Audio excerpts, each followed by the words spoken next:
Agadir, ces immenses plages, ces palmiers, ces touristes et ces 4 éleveurs de cochons.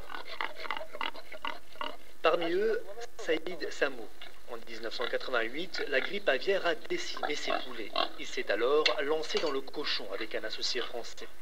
Le porc, une viande prohibée chez les musulmans. Saïd, lui, n'en mange pas. Mais dans le cochon, tout est bon, surtout quand ça rapporte. Son élevage de 250 têtes n'est donc qu'un début. Et je pense qu'on va avoir les 10 millions de touristes d'ici 2010, peut-être même on va les passer. On pense parce qu'on a tout pour les avoir. Puis nous, on pense à doubler, quoi. On pense doubler notre production.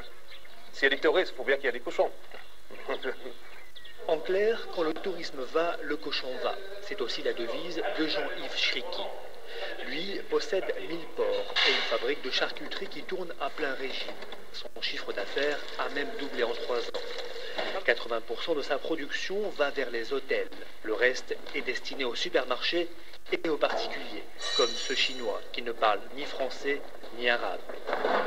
Tu veux la poitrine? Fumez? Fumez.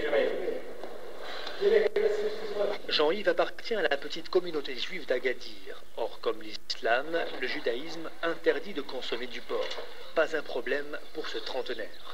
Faire du cochon, ou faire de l'autruche, ou faire de la dinde et du poulet, ou quelle que soit la forme d'élevage, c'est une affaire comme une autre. Il faut arrêter de dire, un pays musulman, il n'y a pas de cochon, il n'y a pas de ça. Il y a tout au Maroc. De tout et presque partout, comme dans cet hôtel d'Agadir. Seule précaution, une pancarte en plusieurs langues pour ceux qui ne mangent pas de porc. Du porc, on en trouve aussi au marché central d'Agadir, fait très rare dans un pays musulman. Ma femme tout à l'heure cherchait les charcuteries, elle m'a dit on n'en trouvera pas ici, parce qu'ici ça ne marche pas, ici on en trouve, alors comme on veut. La preuve c'est que là, on vient de commander de la chair à saucisse pour demain, et on aura de la chair à saucisse pour demain.